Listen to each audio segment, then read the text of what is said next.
Have you ever listened to a commercial song and wondered why the vocals sound so clear, so polished, and seem to sit perfectly in the mix? It isn't magic, and it isn't just expensive equipment. One of the biggest reasons professional vocals sound the way they do is because engineers know exactly how to use EQ. Today, I'll show you the same EQ techniques professional engineers use every day.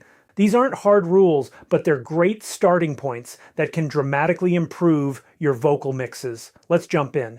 The first thing professional engineers usually do is remove what doesn't belong. Before boosting anything, they focus on cleaning up unnecessary frequencies. A high-pass filter is almost always the first move. Most vocals don't need deep sub-bass frequencies below about 80 to 100 hertz.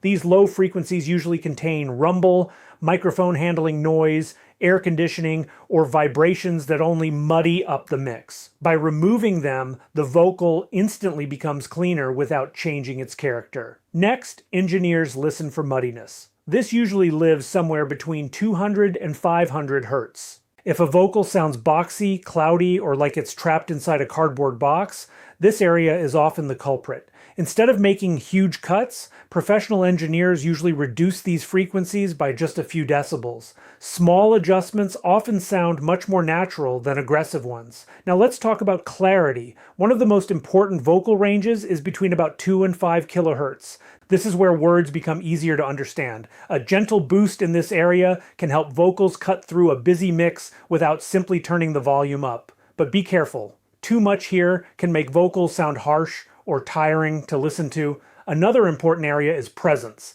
Around 5 to 8 kilohertz, vocals can gain brightness and definition. A small boost can make a vocal sound more detailed and modern. Again, subtle moves usually work best. Professional engineers are rarely making massive EQ changes. Now let's talk about air. One of the secrets behind expensive sounding vocals is a gentle, high-frequency shelf. Around 10 to 15 kilohertz, engineers may add just a little boost to create openness and sparkle. This gives vocals that polished, radio-ready sound without making them harsh. Of course, this only works if the original recording is clean. If the vocal already contains hiss or excessive sibilance, boosting this range may create more problems than it solves. Speaking of sibilance, those sharp S sounds can quickly become distracting. Instead of using EQ alone, professional engineers usually reach for a de-esser. A de-esser automatically reduces harsh sibilant frequencies only when they become excessive.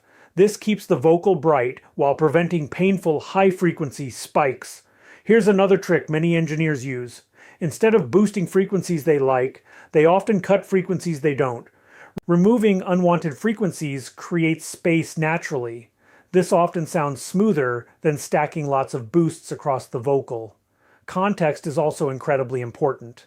One of the biggest mistakes beginners make is EQing vocals while they're playing solo. Professional engineers spend most of their time adjusting EQ while the entire mix is playing. A vocal that sounds amazing by itself may completely disappear once the guitars, keyboards, drums, and bass come in. The goal isn't to make the vocal sound perfect by itself. The goal is to make it work perfectly within the entire song. Another technique professionals use is dynamic EQ. Unlike traditional EQ, dynamic EQ only changes certain frequencies when they become too loud. For example, if one word becomes overly harsh, dynamic EQ can reduce that harshness only during that moment. The rest of the vocal remains untouched. This results in a much more natural sound than applying one static EQ setting across the entire performance. Finally, remember that every voice is different. Male vocals, female vocals, rap vocals, rock vocals, country vocals, and spoken word all have different tonal characteristics.